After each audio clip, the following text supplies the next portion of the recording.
This video is going to be a full walkthrough of these 100-foot string lights. I'm going to show you what's in the box, how they hook together, and then kind of give you my thoughts and experience of having this up for about a month. Now, since I can't give you a proper walkthrough of what's in the box here at night, we're going to cut to daylight and then we're going to come back. I'm going to walk you through the performance of these lights. Now, since this is a solar light, you actually need a panel that's going to charge the internal battery so that you get light all night long. It actually comes with this little solar panel here. I have everything zip tied on this pergola because we're not sure if this is the exact spot we want to go. I don't want to go putting holes in a metal pergola if I'm not 100% certain. So they do give you all kinds of mounting hardware and screws to put things in.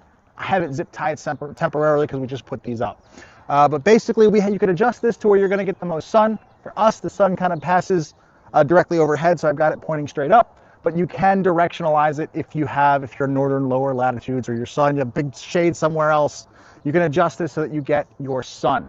Once we put this up though, haven't had to adjust it since. And the lights have lasted, it says 20 hours on the box at the lowest setting, but I honestly haven't tested that. And every night that we've been out here hanging out for 3, 4, 5 hours, the lights have been fine. So I don't think you're gonna be disappointed with the length of time that these here stay lit. I want to zoom in here to how all the wires are. Excuse the zip ties. This is a temporary, let's see if we like it over here, installation.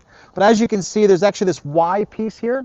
So the panel is actually in the middle of the two strings. It's a 100-foot string of lights, but it's basically boxed in two 50-foot sections.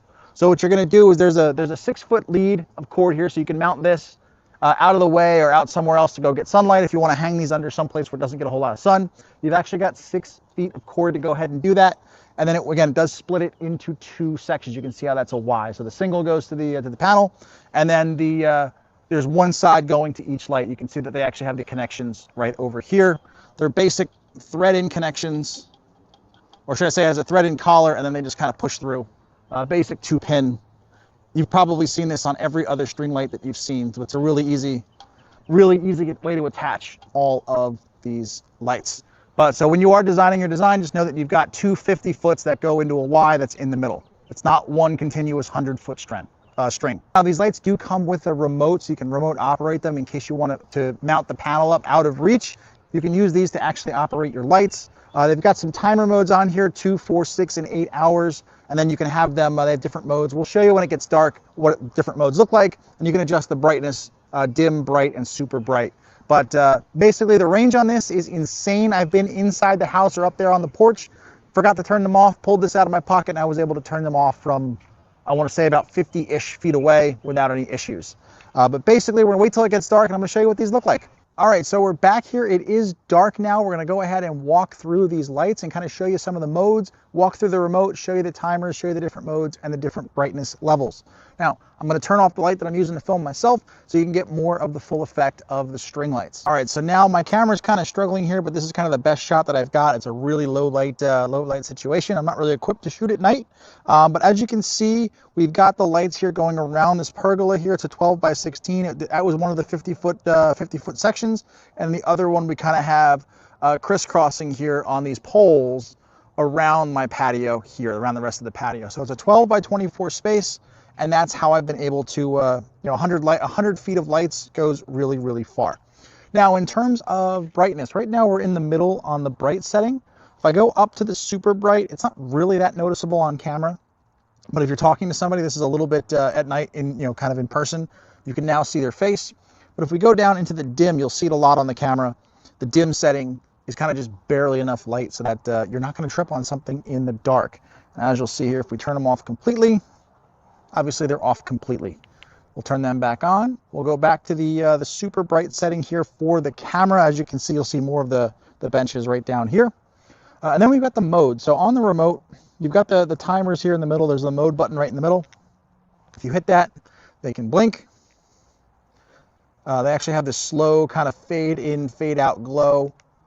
And then you have obviously the steady. There's 3 modes there. And honestly, I've only used the steady mode. I've never used either of the blink. It's cool that it's plugged in there, but really there's no need. All right, let's see if we can get a close up here of one of the bulbs. Now these are not glass, they are plastic, so you don't have to worry about them breaking, and they are LED, although they appear like they are Edison bulbs. These are LEDs, so they do not get hot. They've been on for a couple minutes now. I cannot feel, it's just still a cold ambient temperature bulb here, which is nice in case kids want to go and touch them, they want to grab them, they're not going to get burnt. But overall, they're perfectly clear in the plastic. In a month, they obviously have not oxidized. I don't expect them to oxidize or yellow or anything like that. They seem to be pretty high quality plastic. But each of the bulbs, they are again, they put off a little bit of light. This is in the dim setting here, so my camera, again, I'm struggling here with my camera at night. But this is overall a quality bulb. And while we're on the subjects of bulbs here, this probably would have been a shot in the daytime, but these do actually unscrew, and they do give you 2 replacement bulbs in the box in case one of them is not lit. Now, for the money, I think it's a great bulb. Yes, it is a little bit more expensive than the plug-in strips, but because my patio is about 50 feet away from my house, I didn't feel like running electricity all the way out here or having to deal with an extension cord. So I went ahead and I got the solar, and I couldn't be happier. If you are going to put string lights in a spot where you don't already have an outlet, absolutely go with the solar, because you won't be disappointed, and it's going to be a lot more convenient than having to get the extension cord out every single time you want to put the lights on. In this case, it's really just with the remote on, off, and you're done. Hey, real quick, if you like what you see in this video and you want to purchase one for yourself, I've left links to everything here in the description. And if you want more no nonsense, no BS product reviews, be sure to like and subscribe to the channel and hit the bell so you don't miss one.